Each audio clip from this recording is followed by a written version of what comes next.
You ask Tiger to solve. This deals with linear equations with one unknown. The final result is m equals 7. Let's solve it step by step. Group all m terms on the left side of the equation. Subtract 6m from both sides. Group like terms.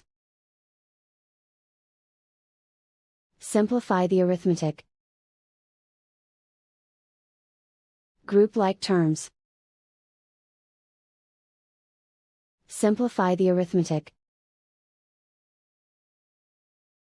Group all constants on the right side of the equation.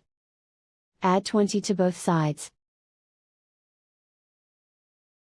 Simplify the arithmetic.